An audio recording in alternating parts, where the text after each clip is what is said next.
Left of the box.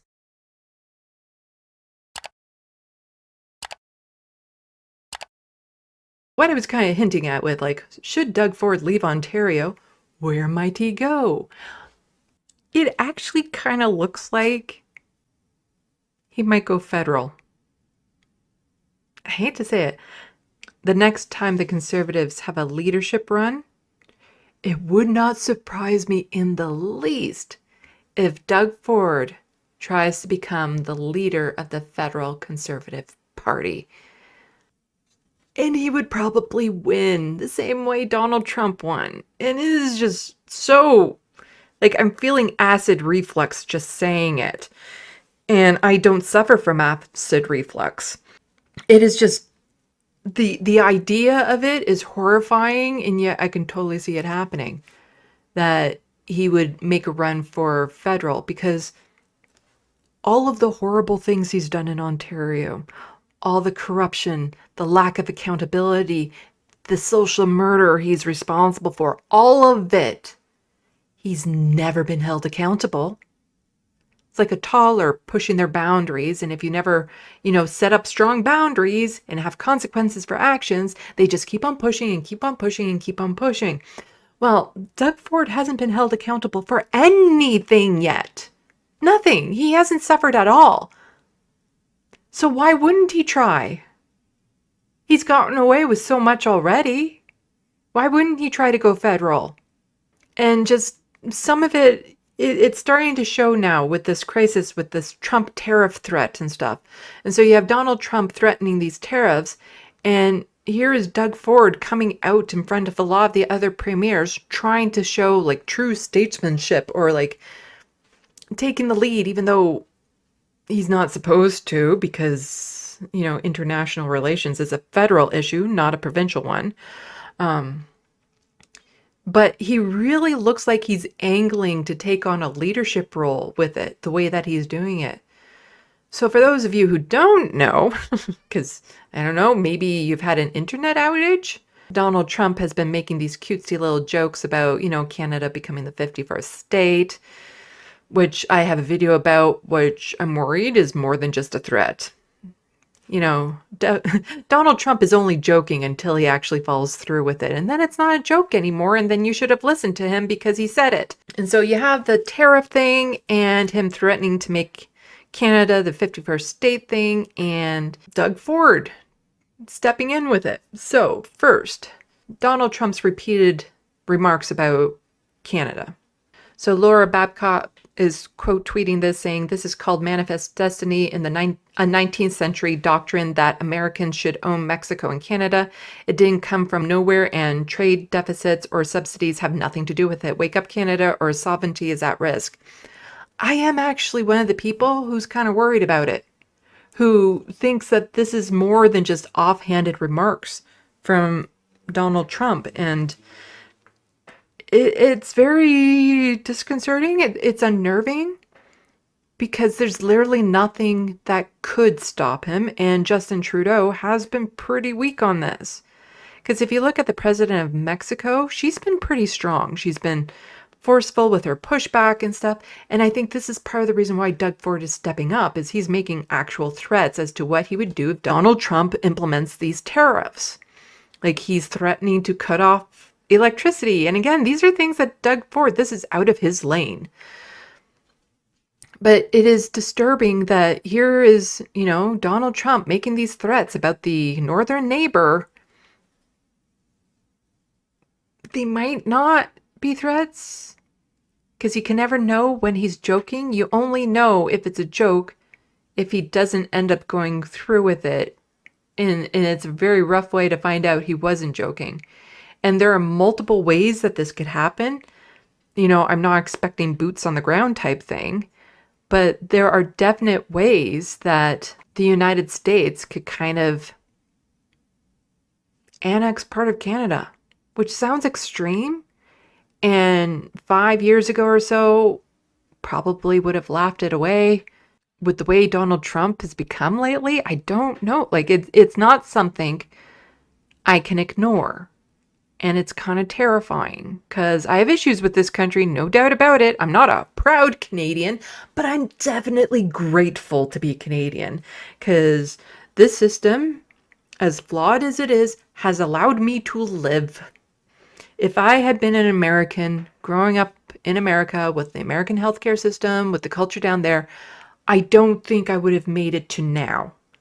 So I am very grateful to be Canadian. I don't want to be American. And polling suggests, even among conservatives, because here's the thing, conservatives tend to be nationalists, and that includes Canadian nationalists. So while they might agree a lot with the United States, they still see themselves as Canadian. And so all the polling suggests that only the most extremist right wing, the PPC voters, would be keen on becoming part of the United States, and pretty much everyone else is no. And Justin Trudeau isn't doing anything to alleviate our fears, and in fact, the Liberal Party is imploding, which is another story I'll be getting to later on in this stream. So here is a statement from Donald Trump that, again, it's only a joke until he falls through with it. We're subsidizing these countries. We're subsidizing Canada to the tune of over $100 billion a year. We're subsidizing Mexico for...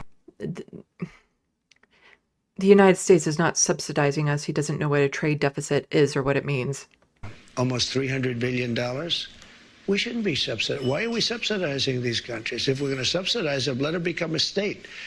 We're subsidizing Mexico, and we're subsidizing Canada, and we're subsidizing many countries all over the world. We're subsidizing... It's not how it works. This is from Eric Daugherty, Assistant News Director, FL Voice News, just saying, breaking, Ontario Premier Doug Ford threatens to cut off fuel to the United States if Trump tariffs Canada. We need to be ready to fight on January 20th. We will go to the extent of cutting off their energy, going down to Michigan, going down to New York State, over to Wisconsin. I don't want this to happen, but my number one job is to protect Ontarians and Canadians as a whole, since we're the largest province. Let's see what happens as we move forward, but we'll use every tool in our toolbox, including cutting them off energy that we're sending down there. Not a great counter move, because the people who will suffer are not the people responsible for the mess. About it, as I mentioned to the Prime Minister, the rest of the premiers, we need to be ready. We need to be ready to fight. This fight is coming 100% on January the 20th or January 21st. We don't know what extent this fight's going to go to, but we need to line up everything that we're going to tariff, and make sure that the tariff, the money that's coming from these tariffs, don't go into a federal bank account sitting there somewhere.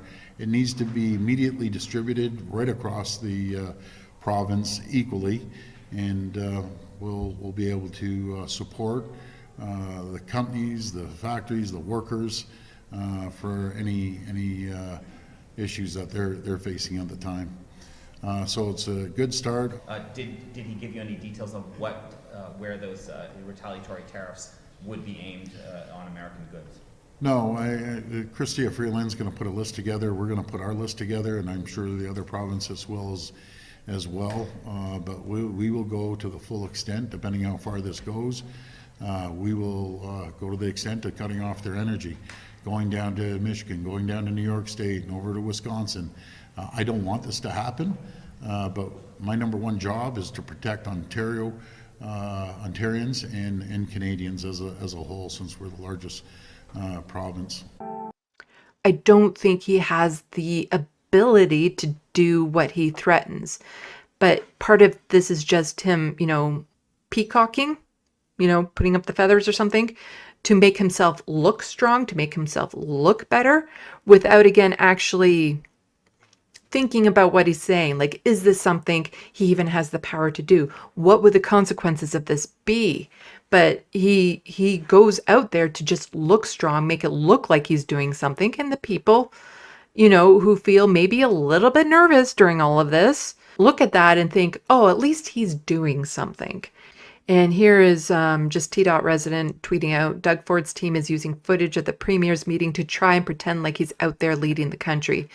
I'm not going to play the audio on this because it's just music. There's no words. It's just like drum beaty music that I don't know if I would get, issues with copyright. But this is Ford Nation. I guess this down here, Instagram. Just, again, making himself look like he's in charge. He knows what he's doing. He's leading the way. And then we have this. Premier Doug Ford struck a conciliatory tone on trade talks with the U.S. during an interview on CNN last night. Both sides of the border are going to feel the pain. We rely on each other. Ontario is a big auto province, and I want to work with the U.S. I love the American people. I spent 20 years of my life there in Chicago, in our Chicago facility in New Jersey. I love Americans. I love the U.S., and we're so much stronger together. Ford reiterated his threat to cut off energy to New York, Michigan, and Wisconsin. However, he says China remains a major issue, claiming. So this was from 5 hours ago, where I guess he reiterated, like this clip was posted 5 hours ago, where he reiterated his threat. Claiming Chinese goods are infiltrating both Canadian and American markets through Mexico. He was so fast to throw China under the bus. Like just instantly, oh no, China's the bad one. They're sending all the fentanyl. We need to crack down with it. He was so bad at just instantly saying, no, Americans, we can come together. The Chinese, the Mexicans, those are the problems. We're not your problem. Those are the problems, and we'll help you with them. Disgustingly fast. So it turns out he was on CNN talking about this. And so this is from his Twitter account, whether it's calling out Mexico for becoming a backdoor for cheap Chinese auto parts or inviting U.S. lawmakers to build Fortress Can-Am to bring jobs back home. I'm never going to stop fighting for workers on both sides of the border. Wow, he demonized Mexico and China in the same sentence, making them seem bad. Like somehow they're collaborating to be the bad acting party in this. I have not watched this yet, so we will see it together. We'll see how much of we can get through. It's almost 6 minutes long, so I don't know if I want to watch the whole thing. Tonight, Donald Trump throwing Canada into chaos after calling Canada a state and calling its Prime Minister Governor Justin Trudeau. Comes as Trump's nemesis in Canada. The country's Deputy Prime Minister, Chrystia Freeland, who's also its finance minister, is gone. She abruptly resigned after clashing with Prime Minister Trudeau, saying he is not doing enough to I'll be covering that story in just a little bit too. Stand up to Trump and Trump's threat of 25% tariffs on every single good that comes into the United States from Canada. Trump calls her toxic. But there is another top Canadian official now taking Trump on tonight, Ontario Premier Doug Ford. He is calling for his country to use every tool in our toolbox, a direct quote, including cutting off Canadian energy to the United States if Trump follows through with his threat. Warning, quote, the Americans are going to feel the pain as well.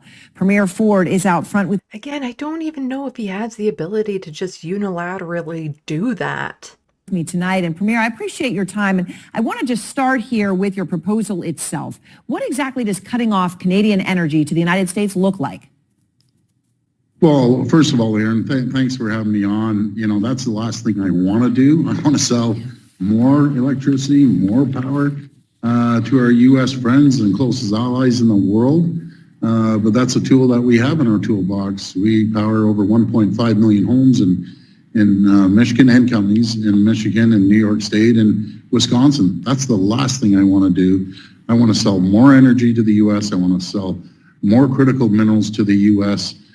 Again, we're the closest trading partner, closest allies. We do $1.3 trillion of two-way trade. That's more than Japan, China, UK, and France combined. I just feel we aren't the enemy. The big problem, in my opinion, is China. Cheap Chinese products going through Mexico. They're sloppy. We're not the problem. It's China. China's the problem. Our other major trading partner. They're the problem, not us. Don't get mad at us.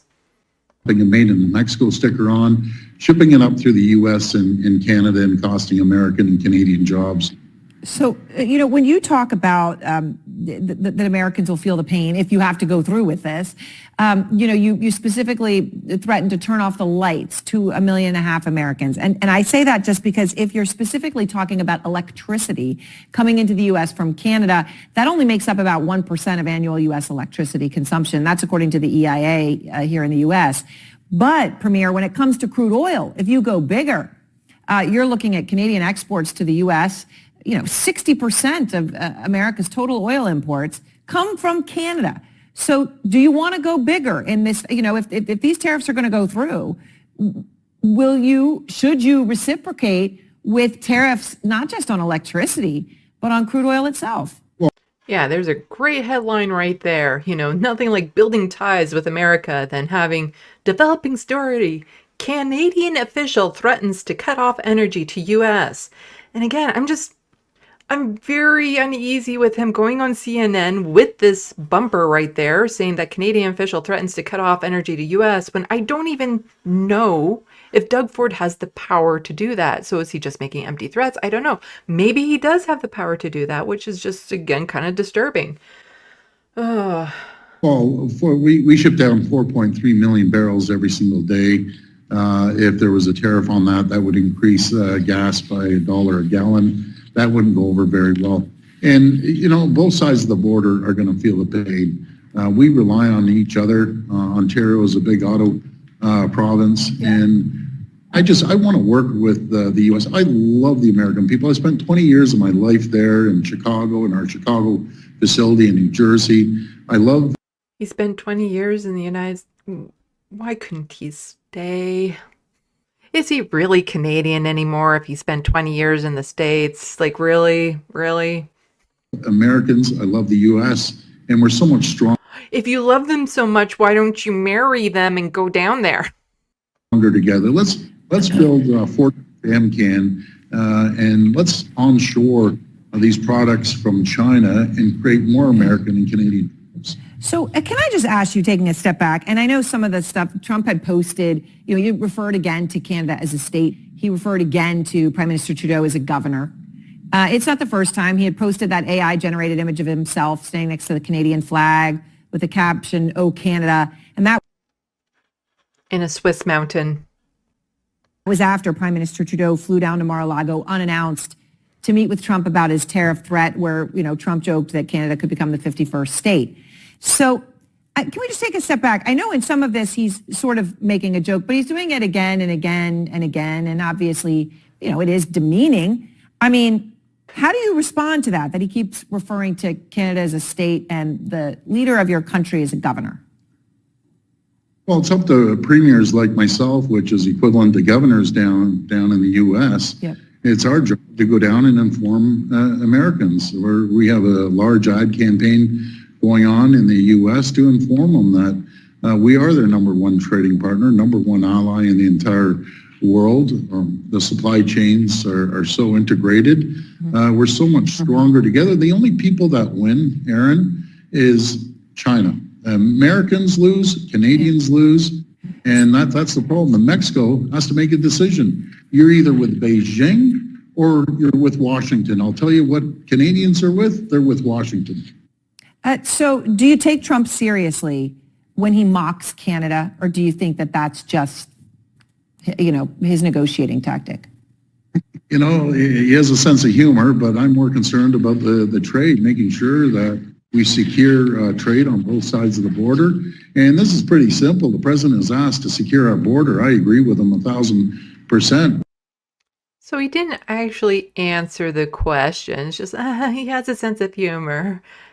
But he never actually answered if he thinks Donald Trump is more than joking or not.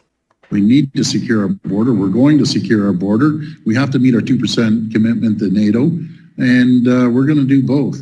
So those are two asks that we're going to get done. I've been saying it well before President Trump was elected, that we have to meet the 2%. We have to secure our borders. And then we move forward and sit down and have a discussion. I'd love to sit down with the president, businessman to businessman, and have a conversation with them, because we are so much stronger together. All right. Well, Premier Ford, I appreciate your time tonight, and thank you. Thank you. Thank you so much. Yeah, these next years, These next years, wow. We need like strong leadership in this country right now, and Doug Ford is the only one kind of like projecting strength. He's not strong, but he's like one of the most corrupt, low approval rating. Like his approval rating is amongst the worst of all the premiers. But the federal government is in complete ruins right now, and I'll be getting to that story in just a little bit. Like, it's a very uneasy feeling in this country right now. It's kind of like, you know, we're standing on the beach and we're seeing the sea recede into the ocean, and you're looking at that like, huh, wonder what that's all about. Wonder what's about to happen. See, all that water is going away. Don't know if I should be worried or not. You should be worried. You should be worried.